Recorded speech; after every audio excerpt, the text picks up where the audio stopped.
What will help you make that determination as far as playing in the Meadowlands, as far as legally? Well, there's no legal determination because we have a right to, we have a termination right in the contract. So we don't have a legal problem, and we have a great relationship with the people in the Meadowlands, and they do an outstanding job. They're friends of ours. They do an outstanding job. But the question that we have is a practical one. You're playing 3 teams in one season, and that's a problem in terms of just logistics. Well, that's what I meant about is there a priority established since your original seasons were in spring? Do you still have priority access to the field for a fall Well, schedule? right now you have the Jets and the Giants that have signed leases for the fall, and we would have to be determining what the slots are that are available for the Generals. And if the slots are good, fine, and if the slots aren't, I can tell you New York City very much wants us to come into New York City, and New Jersey very much wants to keep us. When you have the income generated from 45,000 fans, I mean, you take a look at a basketball game where they draw 3,000 or 4,000 people. We had 45,000 people going to the games. We had some very big games, 61, 65,000 people. It's a lot of income. So New Jersey wants to keep us, and New York very much wants to get us to come to New York. We have to see what the logistics are. We're going to be working over there, I guess, over the next month. We'll be working on that and see how that all comes. What has legal counsel told you that makes you so optimistic about winning the lawsuit? Well, there are a lot of things, Sal. The fact is that there's been a monopoly created. A lot of facts have come out in depositions and through testimony over the last month and a half and 2 months that lead us to believe that not only is it a chance, we feel, and you can see it, I think, today. I mean, I don't know how it's going to be received. I don't know how you folks are going to go back and write. You might say, well, they're going to. The fact is, you have the strongest people in the league, the strongest people right now with the best franchises, playing in the correct season. They've all put up letters of credit of $1.5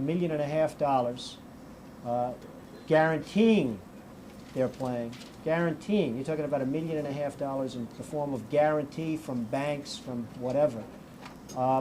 You're in a position that, in my opinion, based on what everybody tells me, based on common sense of the law, there is virtually no chance that we can lose this lawsuit. But don't the networks have the right to pass on any entertainment that comes along? Any entertainment? You'll have to see. This is a total antitrust situation, Sal. And you have 3 networks, and you have the NFL on all 3 networks. You have Pete Rozelle stating emphatically in Congress at one point in the 1960s, stating emphatically that he'd never go on all 3 networks, and all of a sudden, a short time thereafter, he's on all 3 networks. He said it would be anti-competitive to be on all 3 networks, and all of a sudden, he's on all 3 networks.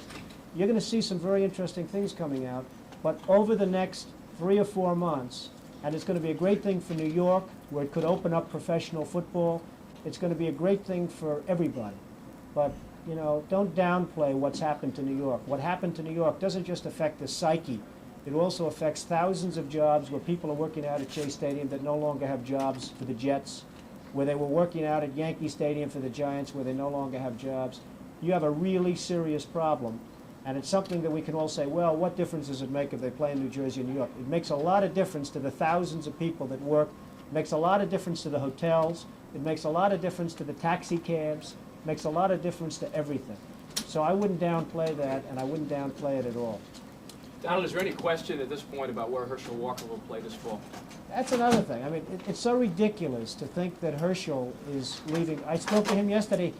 He literally doesn't even know what's going on. Maybe his agent made the statement that, well, if they don't play in the fall, because a lot of people had suggested we won't play in the fall, and we'll start in 1987 should we win our lawsuit. And now there's such excitement about the league. Even our fans, we're getting letters. We're getting so many letters of people asking us to play because they want to stay with the Generals. And the other teams, the same thing. Herschel Walker has a contract with me, a personal contract with me. I'd never do anything to hurt Herschel. But Herschel Walker wants to be a General. He doesn't want to go to Texas. He wants to be a General. And he's got a personal service contract with me, and there's no way that it can be broken. Believe me, folks, I know how to draw contracts. His future now the Generals intertwined.